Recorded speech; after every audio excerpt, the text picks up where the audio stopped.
दोस्तों, मैं आज आप लोगों को बताने वाला हूँ कि विदेश जाने के लिए क्या क्या प्रोसीजर है और क्या क्या करना होता है और कैसे जाएं और सही तरीका। बिल्कुल हम फंसे नहीं कहीं। ठीक है, तो दोस्तों आज मैं आपको बताने वाला हूँ सबसे सटीक और क्लियर तरीका से। ठीक है, इससे अच्छा कोई आपको पूरी वर्ल्ड यूट्यूब चैनल में आपको कोई ऐसे समझा समझा कर नहीं बताएगा। ठीक है दोस्तों, तो वीडियो को लाइक करें, शेयर करें, कमेंट्स करें और चैनल को सब्सक्राइब करें। तो शुरू करते हैं दोस्तों। आपको बता दें कि जो भाई लोग विदेश आना चाहते हैं, जैसे हमारे मैकेनिकल इंजीनियर हो और एक्सकवेटर ऑपरेटर हो, ग्रेडर ऑपरेटर हो, व्हील लोडर ऑपरेटर हो, या टीएमएच ऑपरेटर हो, या बीएचएल ऑपरेटर हो, ठीक है, या सीनियर हाइड्रोलिक मैकेनिक हो, या नॉर्मल हाइड्रोलिक मैकेनिक हो, या मैकेनिक हो। ठीक है दोस्तों, आप सभी के लिए ये वीडियो है। दोस्तों मैं बता दूं आप लोगों को कि विदेश में आने के लिए सबसे पहले आपको पासपोर्ट की ज़रूरत पड़ती है, ये सबको पता है। ठीक है, उसके बाद से आपको डॉक्यूमेंट्स जो होते हैं उसमें आपका एक सीवी होना चाहिए, एक पासपोर्ट कॉपी होना चाहिए, और जिस कंपनी में आपने काम किया है वहाँ का एक्सपीरियंस लेटर होना चाहिए। अगर जितना ज़्यादा कंपनी में आप काम किया उतना बेहतर आपके लिए होगा। ठीक है दोस्तों, अब जाएं कैसे, अब इसके बारे में आपको बताते हैं। दोस्तों इसके लिए आपको भारत की कोई भी स्टेट में, भारत की कोई भी स्टेट में रजिस्टर्ड ऑफिस को आप ढूंढें। कौन सा ऑफिस रजिस्टर्ड होती है, उसी 2 से 4 अंक का कोड होता है जिसमें 00 लगा रहता है, और उस ऑफिस को आप जांच पड़ताल करें और वहीं से आप काम कराएं। क्योंकि देखिए दोस्तों, अगर आप नॉर्मल कोई भी ऑफिस से, एजेंट से जा रहे हैं तो वो आप लोगों को फंसा सकते हैं। ये ज़्यादातर वीडियो सभी लोगों के लिए, बट ज़्यादातर सबसे अच्छा अगर बात बोलें तो ये इंजीनियर, मैकेनिक और सुपरवाइज़र, फोरमैन और ऑपरेटर भाइयों लोग के लिए है। ठीक है दोस्तों, खास इस वीडियो को देखिएगा आप लोग। हम आपको बताते चलें कि ऐसी जानकारी आपको पूरी वर्ल्ड यूट्यूब चैनल में कोई नहीं दे सकता है, क्योंकि ये चीज़ पे कभी किसी ने वीडियो बनाई नहीं। मैं आपको आज बना के बता रहा हूँ दोस्तों। आपको बता दूँ, गल्फ़ आने के लिए आपको सबसे पहले मैं एक और भी जानकारी आपको दूंगा बीच में, जो है गल्फ़ में लाइसेंस कौन सा चलेगा ऑपरेटर भाई लोग को लेके, इंडिया का लाइसेंस चलेगा या नहीं, वैलिड है या नहीं, कुछ भी है कि नहीं। तो ठीक है, मैं आपको बताता हूँ फटाफट। दोस्तों आप एजेंट के थ्रू ना आए तो बेहतर है। एजेंट के थ्रू आने से लोग फंस जाते हैं। कैसे फंस जाते हैं हम आपको बता रहे हैं। आप अच्छा कंपनी में जा रहे हैं, ओके, आप बड़ी से बड़ी कंपनी में जा रहे हैं दुनिया का, वो भी सही है। फिर आप उसमें फंसते कहाँ हैं आप वो देखिए। अगर आप मैकेनिक हैं, आप इंजीनियर हैं, आप सुपरवाइजर हैं, आप फोरमैन हैं, तो आप सबसे पहले जो कंपनी आपको मतलब जो वीज़ा दी है, आप उस वीज़ा का पूरी जानकारी कर लें। आप इंडिया में एम्बेसी होता है, हर कंट्री में एम्बेसी होता है, अपना एम्बेसी। आप इंडिया में आपका जो वीज़ा इधर से जाता है, आप उसको वीज़ा को चेक करा सकते हैं कि क्या मैं इंजीनियर हूँ और ये क्या इंजीनियर का ही वीज़ा है या नहीं। देखिए दोस्तों, खाली गल्फ़ आने और जाने का मतलब नहीं होता है हम किस वीज़े पे जा रहे हैं। ठीक है, किस वीज़े पे जा रहे हैं, हम किस ट्रेड में जा रहे हैं, हमें वो चीज़ को ज़रूर देखना है दोस्तों। ठीक है, तो मैं एक मैकेनिक हूँ, इसलिए मैं आपको बेहतर ये रास्ता बता रहा हूँ दोस्तों। ये सब कुछ धोखाधड़ी कौन करता है, एजेंट करता है दोस्तों। ठीक है, एजेंट कैसे करता है, जैसे आपसे तय कर लेगा दोस्तों कि मुझे इतने पैसे चाहिए तो मैं आपको यहाँ भेज दूंगा। आप फटाफट बोलते हैं दोस्तों मेरा वीज़ा आया, हे बाबा मैं लड्डू चढ़ा दूंगा, हे बाबा मैं ये कर दूंगा, और आपका वीज़ा आ जाता है। ठीक है, आपका वीज़ा आ जाता है, बस आप देखते नहीं है कि ये कौन सा वीज़ा है, उसी में आप फंस जाते हैं। जैसे आप गलत वीज़ा पे अगर यहाँ पर आ गए तो फिर गलत वीज़ा में आप फंस सकते हैं। कैसे, जैसे आपका इंजीनियर कैटेगरी है, ठीक है, आप इंजीनियर लेवल के आदमी हैं और आपको कंपनी ने मेसन का वीज़ा दे दिया। ठीक है, तो कंपनी की गलती नहीं होती है, कंपनी एजेंट से पहले क्लियर कर लेता है कि मेरे पास यही वीज़ा अवेलेबल है, आप क्या करना चाहते हैं। तो वो एजेंट लोग ज़्यादातर वही वीज़ा ले लेते हैं और इंजीनियर को भी मेसन के वीज़ा में भेज देते हैं। यहाँ आने के बाद और 50% कंपनियाँ जो आपको इंजीनियर का ही ट्रेड रखती है, इंजीनियर का ही सब कुछ रखती है, लेकिन 50% कंपनियाँ ऐसी भी है कि इंजीनियर में बुलाकर आपको मेसन का वीज़ा दे के, आप ज़्यादा फोर्स करेंगे, ज़्यादा बहस करेंगे तो आपको सीधा बोलेगा सर आपका वीज़ा मेसन का है, आप मेसन में जा सकते हैं। तो आपको मेसन का वर्क करेंगे तो आप बोलेंगे इंडिया में कि घर मैं फंस गया दोस्तों, मैं फंस गया, मैं ऐसे आया था विदेश में ऐसे। तो ये चीज़ की जानकारी कर ले, इसकी जानकारी आपको फुल एम्बेसी से मिलेगी कि हमारा कौन सा वीज़ा है। फिर मैकेनिक भाई लोग के लिए, मैकेनिक भाई लोग भी सेम पोजीशन होता है, सेम मैकेनिक का वीज़ा का पैसा ज़्यादा होता है, सेम इंजीनियर का वीज़ा का पैसा ज़्यादा होता है, ऑपरेटर का भी वीज़ा का पैसा ज़्यादा होता है। इसलिए कंपनियां क्या करती हैं कि कम से कम पैसे में वीज़ा निकालती हैं, और कम से कम पैसे में वीज़ा निकाल के और एजेंट को बोलती है भाई हमारे पास ये वीज़ा है और आप मेरे को ये आदमी चाहिए। ठीक है दोस्तों, ऐसा ऐसा करके कंपनी आदमी को बुला लेती है और आदमी लोग फंस जाते हैं। दूसरी बात दोस्तों, ऑपरेटर भाई लोग हैं, ऑपरेटर भाई लोग पक्का देख ले कि हमको ड्राइविंग लाइसेंस दिया है कंपनी या नहीं। इस चीज़ पे पक्का गौर से ध्यान करें आप। आपको ये कैसे पता चलेगा, आपको भी एम्बेसी जाना होगा या एजेंट से आप बार बार फोर्स कीजिए, भाई हमारा वीज़ा क्या चीज़ का है, वीज़ा क्या चीज़ का। आप बिल्कुल डरिए मत।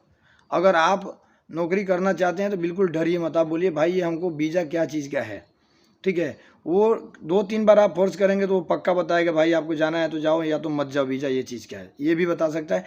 नहीं तो आपको इंडिया एम्बेसी दिल्ली में, आप दिल्ली में जाके इंक्वायरी कर सकते हैं कि हमारा वीज़ा क्या चीज़ का है। उसका कोई फीस नहीं होता है, कोई चार्ज नहीं होता, आपको बताते चलो, ठीक है। अगर आप दलाल के थ्रू जाएंगे तो वो आप कितना पेड करेंगे, क्या करना पड़ेगा, वो आपकी मर्ज़ी है, ठीक है दोस्तों। ये हमारा वीडियो बनाने का उद्देश्य है कि जो लोग ऐसे चीज़ों में फंस रहे हैं, ऑपरेटर भाई लोग, मैकेनिक भाई लोग, इंजीनियर भाई लोग, सुपरवाइज़र, फोरमैन, उनके लिए ये खासतर वीडियो है। और सभी मेसन भाई लोग हो या प्लम्बर, कारपेंटर देख सकते हैं, सबको नॉलेज मिलेगा इस चीज़ का, ठीक है। दूसरा, ऑपरेटर में क्या लोग फंसते हैं, ऑपरेटर में क्यों फंसते हैं।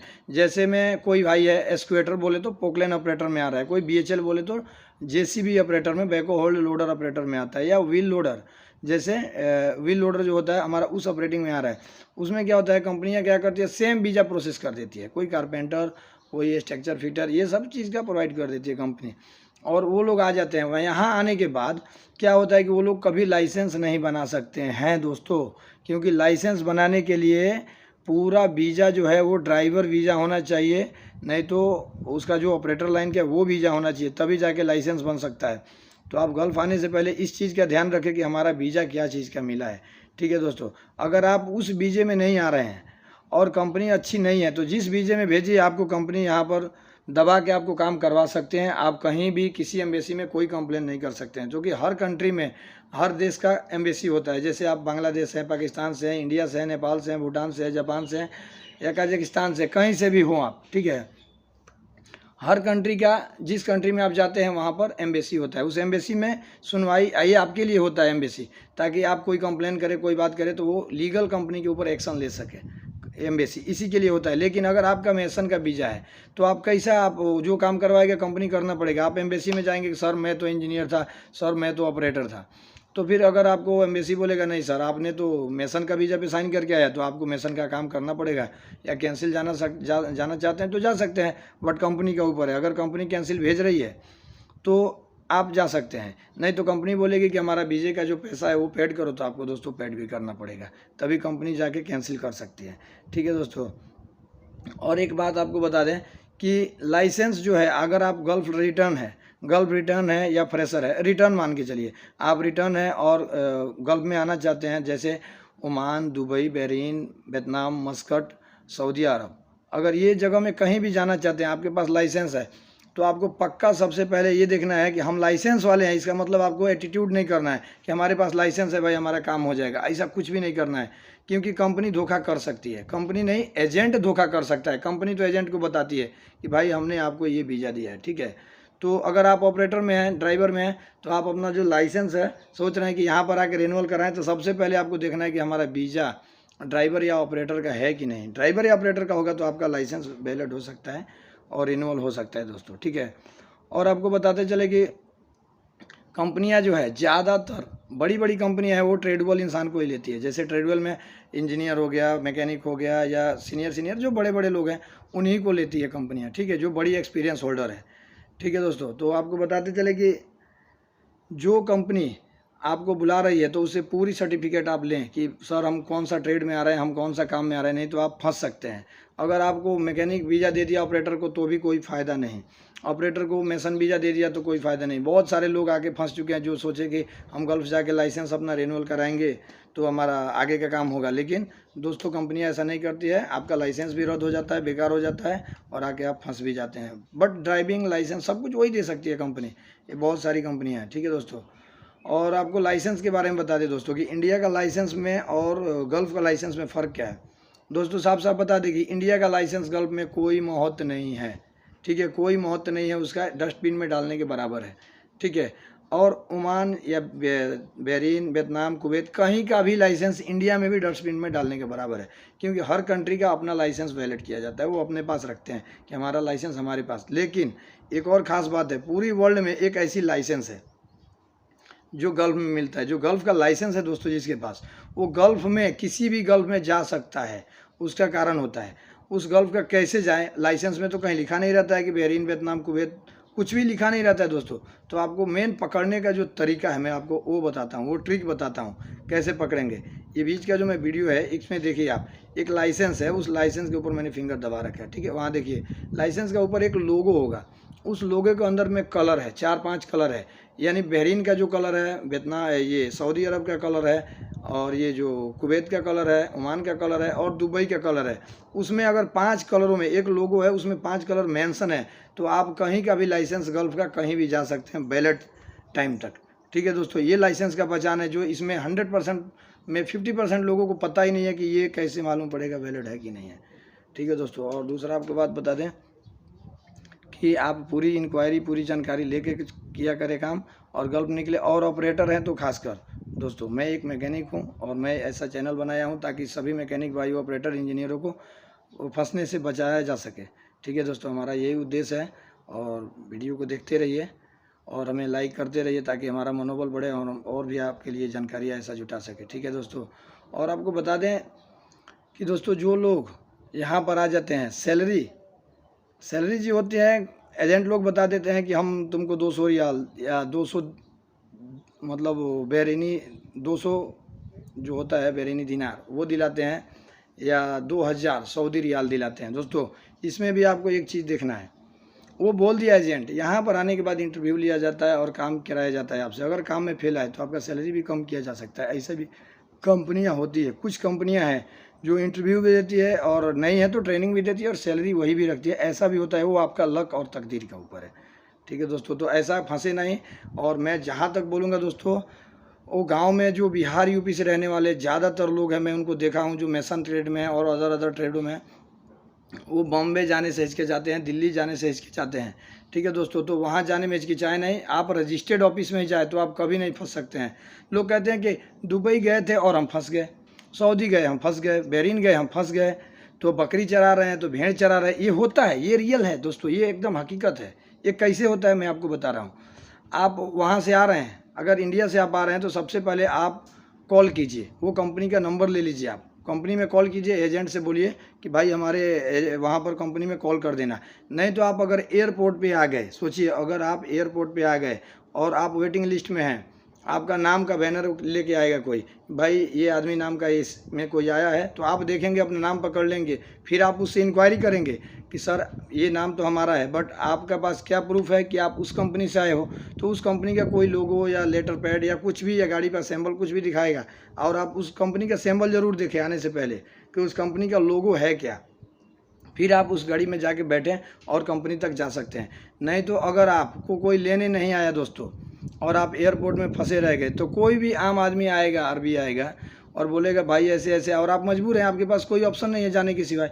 आप जाएंगे, बोलेंगे भाई मैं भूखा हूँ, ऐसे ऐसे खाना दो, ये मैं आपके साथ ये काम करूँगा। तो वो माजरा होता है यहाँ पर, जो अपने यहाँ गार्डन होती है, बगीचे होती है, यहाँ पर माजरा बोलते हैं। जैसे ज़्यादा से ज़्यादा पेड़ पौधे होते हैं उसको माजरा बोलते हैं। तो माजरा के अंदर बकरी भेड़ चराया जाता है, उसी में आपको डाल देगा। तो फिर आप बोलेंगे 2-4 दिन खाना खाएंगे तो अच्छा लगेगा, 4 दिन के बाद जब आप फिट हो जाएंगे तो बोलेंगे मैं फंस गया, मैं ये हो गया, मैं वो हो गया, मैं बर्बाद हो गया।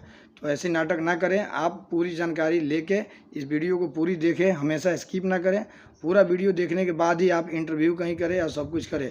आपकी बेहतर नॉलेज के लिए बता रहा हूँ दोस्तों, हम लोगों को कोई ऐसा आइडिया नहीं दिया, लेकिन हम लोग चाहते हैं कि हमारे देश को लोग फंसे नहीं, क्योंकि विदेशों में बहुत लोग फंसते हैं, बहुत लोग, हमने बहुत आदमी की हेल्प किया है। हम सोचते हैं कि ये आदमी कितना परेशान है, ऐसे हो सकता है, इस जगह पे हम होते तो हम भी परेशान होते हैं। तो पैसे से होता है, खाने से होता है, हर चीज़ से हम हेल्प कर देते हैं दोस्तों, ठीक है, ताकि हमारा इंडिया का है, ठीक है, ये चीज़ हमने सोच के हेल्प कर देते हैं, ठीक है। तो आप इस चीज़ का पूरा जानकारी रखें दोस्तों, और गल्फ़ में आने से पहले पूरी नॉलेज ले लें। और कोई भी काम में आप आ सकते हैं, लेकिन दोस्तों आप मेसन ट्रेड में हैं और भी कोई ट्रेड में है दोस्तों, धूप में तो मरना पड़ता है यहाँ पर, ठीक है। यहाँ पर काम क्या होता है, गल्फ़ में ज़्यादा से ज़्यादा काम ये होता है कि समुद्र था पहले, ये समुद्र जैसे सूखता गया देश बढ़ता गया, ठीक है दोस्तों। तो देश के समुद्र सूख रहा है तो वहाँ पर पहाड़ी है, पत्थर है, तोड़ने के लिए मशीनरी लगेंगे, उसमें मैनेजमेंट डिपार्टमेंट लगेगा, हर चीज़ होता है। तो उसी में इंजीनियर आते हैं, मेसन आते हैं, ये फिटर आते हैं, फैब्रिकेटर आते हैं, नया नया समझिए गांव बसाना है, एक शहर बसाना है, उसी के द्वारा यहाँ टेंडर पास होता है गवर्नमेंट से और काम मिलता है और लोग काम करते हैं। ठीक है, इसलिए यहाँ पर वैकेंसियाँ ज़्यादा होती है, क्योंकि इसको अभी इंडिया का तुलना करें तो तुलना तो करना नहीं चाहिए, क्योंकि हर कंट्री अपने आप में बड़ा होता है। ठीक है दोस्तों, आपको बता दें कि ध्यान रखिए, आप अपना बहुत ख्याल रखिए। ठीक है, और वीडियो को देखिए, पूरा देखिए, ताकि दूसरों को शेयर कीजिए, ताकि ये नॉलेज दूसरों को मिल सके। दोस्तों बहुत सारे लोग हैं जो चैनल बना रखे हैं यूट्यूब पे और बोलते हैं दोस्तों आप इंटरव्यू ऑफिस में देने से आने से पहले चैनल को सब्सक्राइब करें। वो पहले अपना लाइक और सब्सक्राइब के चक्कर में होते हैं दोस्तों, आपका चक्कर में नहीं होते हैं। दोस्तों एक और बात आपको बता दें आखिरी टाइम, कि जो ऑफिस चार्ज होती है, ऑफिस चार्ज बॉम्बे के अंदर जाएंगे, बड़ौदा के अंदर, बड़ौदा, बड़ोदरा या बड़ौदा, ये तीनों एक ही होता है, गुजराती में बोलते हैं बड़ौदा। ठीक है, बड़ोदरा या मुंबई या चेन्नई या तिरछी, केरल, ये कहीं भी जाएंगे दोस्तों, ऑफिस चार्ज 45,000 है, इसका ज़्यादा नहीं है। 45,000 में आपको वो फ्लाइट देंगे, सब कुछ आपको 45,000 ही पे करना है। दिल्ली की चार्जेस ज़्यादा हैं, बट वहाँ से भी मेरे को अच्छा नहीं लगता है। आपकी जैसा सोच हो आप जा सकते हैं, लेकिन हेड ऑफिस जो है वो हमारा रजिस्टर्ड होना चाहिए, रजिस्टर्ड होना चाहिए दोस्तों। क्योंकि बाई द वे अगर आप गल्फ गए, समझिए गए, और आप गए और एक कार्ड देता है, जो ऑफिस होता है एक बड़ा कार्ड देता है, वो कार्ड की में स्मार्ट कार्ड जो देता है, उसमें सब कुछ एक इंश्योरेंस वैलिड करके देता है। अगर आपको 2 साल के अंदर गल्फ के अंदर में कुछ भी हो गया तो आपको घर को जो इंश्योरेंस कंपनी है वो पैसा प्रोवाइड कराती है। पूरी की पूरी कितना हुआ है वो लोग जाने कितना करते हैं, वो पैसा आपको मिलता है। अगर आप रजिस्टर्ड ऑफिस से आते हैं, आप एजेंट से आते हैं, आपका हाथ टूट गया, पैर टूट गया, हाथ फिंगर टूट गया या कुछ भी हो गया, आपको कुछ भी नहीं मिलेगा, कंपनी धक्का मार के निकाल देगा आपका। जब तक ज़रूरत है घोड़े के जैसा दौड़ाएगा, और ज़रूरत निकल गया कंपनी आपको भेज देगा, आप अपाहिज जाके घर बैठ जाएंगे, कोई फ़ायदा नहीं दोस्तों। इसलिए आप रजिस्टर्ड ऑफिस से ही आए। ठीक है दोस्तों, रजिस्टर्ड ऑफिस से आने से आपको ज़्यादा से ज़्यादा फ़ायदा होगा, हर तरह से सेफ्टी है। और कोई बात हो गया तो आपके घर वाले जाके रजिस्टर्ड ऑफिस में लड़ सकते हैं, रजिस्टर्ड ऑफिस नहीं भाग सकती हैं। ठीक है, भारतीय मिनिस्ट्री द्वारा वो पंजीकृत होती है। ठीक है, और एजेंट है दोस्तों, कोई बात हो गया तो कहीं भी भाग सकते हैं, आपके घर वाले परेशान हो जाएंगे। आप लोग, हम लोग सब कमाने के लिए जाते हैं, कहीं कमाएंगे, खाएंगे, हमारा बाल बच्चा का अच्छा एजुकेशन मिले, इस चीज़ के लिए दोस्तों। तो आप इस चीज़ पे पक्का गौर करें कि आपको जब भी जाना है रजिस्टर्ड ऑफिस से जाना है। ठीक है दोस्तों, रजिस्टर्ड ऑफिस से जिस ट्रेड में जाएंगे, एक चीज़ और, जिस ट्रेड में जाएंगे रजिस्टर्ड ऑफिस से, उसी ट्रेड में आपको रखा जाएगा, ये बात हमेशा ध्यान रखें। और जितनी सैलरी लग गई रजिस्टर्ड ऑफिस से, जो लग गया सैलरी, वो कोई कंपनी काट नहीं सकता है, काम आपको मालूम हो ना हो। गल्फ कंट्रियों में क्या होता है, जाहिल से जाहिल, अनाड़ी से अनाड़ी क्यों टिक जाते हैं, वहाँ पर एक से एक लोग कारीगर होते हैं, एक से बड़े कारीगर होते हैं वहाँ पे। ठीक है, और अनाड़ी से अनाड़ी आते हैं, चलो हेल्प करो, मुश्किल नहीं, तुमको नहीं मालूम तो इसके साथ हेल्प करो, ऐसा ही होता है। इसलिए लोग टिक जाते हैं 2 साल 2.5 साल, और 2 साल का एग्रीमेंट है तो कंपनी आपको भगा नहीं सकता है। और किधर भी कंपनी में आप गए पूरी वर्ल्ड में, तो कंपनी टर्मिनेट करना चाहिए, आपको अपने हाथ से नहीं करना है। वो बोलेगा कि तुम साइन करो तो आपको नहीं करना है, बोलना है तुमको करना है तो तुम टर्मिनेट कर दो हमको। ठीक है, ये चीज़ आपको ध्यान में रखना है। खुद हम अपना रिस्क नहीं लेते हैं। अगर आप खुद रिस्क लेते हैं तो उसमें क्या क्या हो सकते हैं, ये कब होता है, कोई लफड़ा है, कोई बात है, तभी की बात बता रहा हूँ। अगर आपका पासपोर्ट है, अगर आपने साइन कर दिया और कंपनी टर्मिनेट कर दिया, साइन करने के बाद तो क्या फंसता है, आप आगे कभी भविष्य में दूसरे कंट्री में जाने के लिए दिक्कत हो जाएगा। लोग बोलते हैं ना कि रेड मार्क लग गया इस पे, पासपोर्ट पे। वही कंपनियां आपका जो क्या बोलते हैं उसको, आपका जो नेचर, व्यवहार अच्छा नहीं था, इसलिए कंपनी ने आपको किया, और आपने एक्सेप्ट किया साइन करके कि हाँ मेरा नहीं था, इसलिए तो दूसरा कंपनी भी आपका पासपोर्ट देखेगा तो बोलेगा भाई तुम पे तो रेड मार्क लगा है, इसलिए मैं लगा है कि तुमने खुद एक्सेप्ट किया कि तुम गलतियाँ करते हो, तो कभी भी आप साइन ना करें। ठीक है दोस्तों, मैं आपको ये बताना चाहता हूँ कि आपके लिए, भले के लिए मैं बोल रहा हूँ। ये मैं इतनी मेहनत किया हूँ, आप लोगों के लिए किया हूँ, ताकि ज़्यादा से ज़्यादा लोगों के पास आप शेयर करें और बताएं। ठीक है, और हाइड्रोलिक मैकेनिक, डीजल मैकेनिक और इंजीनियर और फॉरमैन सुपरवाइज़र, ध्यान से सुन ले भाई लोग, आप लोग के लिए बेहतर है ये कि आप लोग अपना ट्रेड ही देख के आए, आप अपना वीज़ा में ट्रेड देखें कि हमारा वीज़ा में ट्रेड है क्या। ठीक है दोस्तों, ये चीज़ आपको देखने के बाद ही आना है गल्फ में। ठीक है, क्योंकि बाद में दिक्कत हो सकता है आपको। और लाइसेंस वाले सबसे पहले देखें कि हमारा वीज़ा ड्राइवर है, ऑपरेटर का है कि नहीं, नहीं तो आपका लाइसेंस फिर वहाँ जाके आप सोच रहे हैं रेनुअल होगा, तो रेनुअल नहीं होता, हो सकता है। ठीक है दोस्तों, आपको नेक्स्ट अगले टॉपिक में मैं मिलता हूँ एक मशीन के साथ। ठीक है, नमस्कार।